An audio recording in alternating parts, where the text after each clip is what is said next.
First, making a buzz this afternoon, the Arizona Humane Society's Facebook page is lighting up right now with angry posts. They posted a release regarding the case of a cat that had been put down.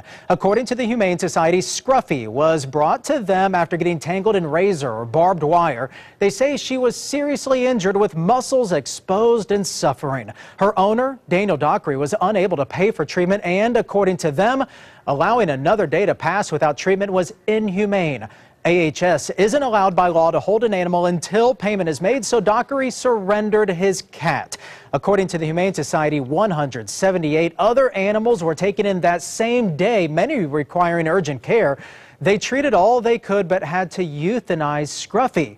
They say, quote, Scruffy's story is heartbreaking and underscores the worst-case scenario of need eclipsing resources available. They go on to say AHS is committed to reviewing its policy of not taking payment for services over the phone, apparently something Dockery's mother was willing to do, and that is the part that has so many of you outraged and even threatening to pull support. And joining us to talk about this topic and so many others is today's guest, Karen Molzak-Fry, host of Girlfriends Talk Sports and mom of Phoenix Suns Channing Frye. Thanks for being with us. Thank you. I enjoy it.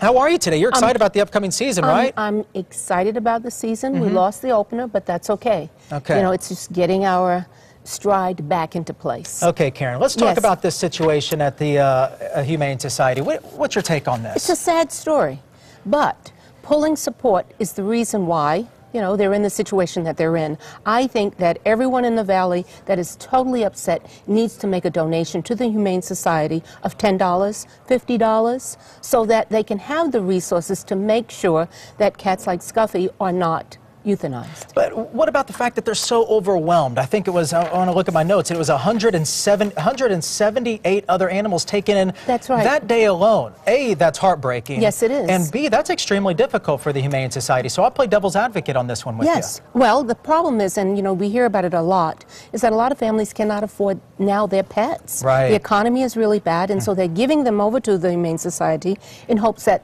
the animals will have a new home. I've covered those stories. It's tough. Yes, it is. And so therefore, we should not get so upset with the Humane Society, but we should be proactive in saying, okay, we're going to support you now to make sure that this doesn't happen again. What about payment over the phone? That seems to be a big sticking point with our viewers involved in this topic today. What do you think about payment over the phone? Should that have been able to maybe prolong the cat's life or at least provide aid to the cat? You know what? In those kinds of situations, you're dealing with a large organization. They have their infrastructures of how you make payment, you know, how you make a car payment, how you make a payment for a cat or for a dog. I think they're going to keep to their guidelines. I think as a community, we have to help them. The Humane Society right now is probably feeling the worst brunt of this, actually, outside of the cat, of course. And they always need donations, because I cover those stories all the time. Let's go ahead to some of the viewer comments. A lot of you have been sounding off on this one. Michelle writes in, I can see both sides, but forcing a person to relinquish an animal before you will treat it and then putting the animal down isn't right.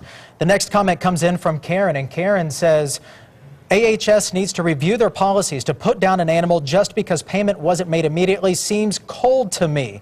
And Rianne writes in, I believe the cat was in a great deal of pain and suffering. While both parties made mistakes and understood each other, at least that poor cat Scruffy no longer suffering. The problem is overpopulation. And Betty Deal writes in also saying, absolutely do not agree. Scruffy was helpless and deserved better than that. And a lot of you are sounding off on this issue. Continue to sound off on our Facebook page. We'll try and get to some more of those comments. But we do need to move on, because another hot topic of the day involves a controversial tweet by comedian Bill Maher. And it's